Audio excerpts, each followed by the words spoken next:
আমাদের সন্তানকে মানুষের মতো মানুষ করব, এইটা আমাদের আশা। আমাদের সন্তান মানুষের মতো মানুষ হবে, এইটা আমাদের আশা। তবে ব্যাপারটা হচ্ছে এই রকম, আশা অনুযায়ী আমরা কাজ করি না। যদি বলি আল্লাহর নবী সাল্লাল্লাহু আলাইহি ওয়াসাল্লাম বলছেন, রাতের 3 ভাগের 1 ভাগ যখন বাকি থাকে, আল্লাহ তাআলা দুনিয়ার আসমানে নেমে আসেন। আসার পরে বলেন, কে আছো? অভাবী আমার কাছে চাও, আমি তার অভাবকে দূর করে দেব। কে আছো বিপদগ্রস্ত, আমার কাছে চাও, আমি তাকে বিপদ থেকে উদ্ধার করব।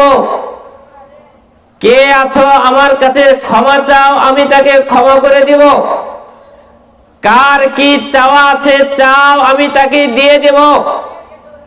এই কথা নবী মুহাম্মদ সাল্লাল্লাহু আলাইহি ওয়াসাল্লাম বলেছেন। যদি আপনাদেরকে বলা হয় মন খারাপ করবেন না, কথা শুনে যদি মনে করেন কথা সত্য, নিজেকে পরিবর্তন করার চেষ্টা করেন। আমি আপনাকে কানের খোরাক দেওয়ার জন্য আসিনি। আপনি আলোচনা শুনে বলবেন আলহামদুলিল্লাহ, আলোচনা ভালো হলো, এমন নিয়ত নিয়ে আমি আসিনি। আমি আশা করব আপনিও এমন নিয়ত করবেন না। মানুষকে পরিবর্তন হতে হবে, সমাজ পরিবর্তন হতে হবে, পরিবারকে পরিবর্তন হতে হবে। এক পরিবারের বাবা যদি সালাত আদায় করে, সন্তান সালাত আদায় করে না। একই পরিবারের বউ যদি সালাত আদায় করে, স্বামী সালাত আদায় করে না। একই পরিবারের বাবা মা যদি সালাত আদায় করে, সন্তান সালাত আদায় করে না। একই পরিবারের সন্তান যদি সালাত আদায় করে, বাবা মা সালাত আদায় করে না। যেই কারণে সমাজের বুকে, সমাজে, পরিবারে তার একটা মান সম্মান তৈরি হচ্ছে না। বাবাই যদি সালাত আদায় না করে, বাবার কারণে সন্তানকে সমাজে কথা শুনতে হয়। সন্তান যদি নেশাখোর হয়, সন্তান যদি বদমাইশ হয়, অনেকেই বাবাদের কথা বলে, বাপ মা মানুষের মতো মানুষ হলে কি হবে, সন্তান কিন্তু মানুষের মতো মানুষ করতে পারেনি। আমি কথা বলছি আপনাকে এই জন্য, যদি মনে করেন আমার কথাটা সত্য, আমার কথার গ্রহণযোগ্যতা আছে, আপনাকে পরিবর্তন হতে হবে। আমি আপনাকে পরিবর্তন করতে এসেছি। ওয়াজ শুনে ভালো হলো নাকি খারাপ হলো, এই কথা শোনার জন্য আমি আপনার কাছে আসিনি। আল্লাহ রাসূল সাল্লাল্লাহু আলাইহি ওয়াসাল্লাম বলছেন, দুনিয়ার আসমানে এসে আল্লাহ তাআলা এইভাবে বলেন, কে আছো আমার কাছে চাও, আমি তাকে দিয়ে দেব।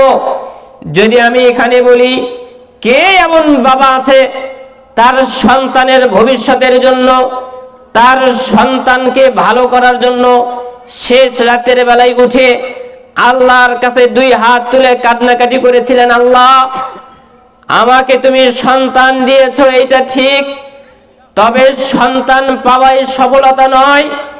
সন্তান যদি মানুষের মতো মানুষ না হয়, এই সন্তান কিয়ামতের দিনে আমার বিপক্ষে দাঁড়াবে।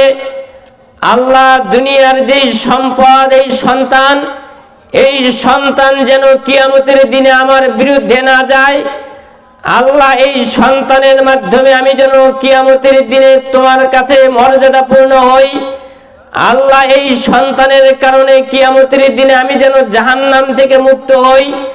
আল্লাহ তুমি আমার সন্তানকে মুখলেস বানাও। আল্লাহ তুমি আমার সন্তানকে মুসলিম বানাও। আল্লাহ তুমি আমার সন্তানকে পরহেজগার বানাও। আল্লাহ তুমি আমার সন্তানকে তোমার প্রিয় বান্দা হিসেবে কবুল করে নাও, তোমার প্রিয় নবীর প্রিয় উম্মত হিসেবে কবুল করে নাও। এই দোয়া যদি আমি বলি, আপনারা কে কে দোয়া করেছেন?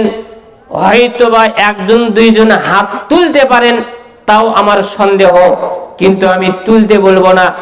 তুলতে বললে আপনার মর্যাদায় লাগবে, তাই আমি আপনাকে হাত তুলতে বলছি না।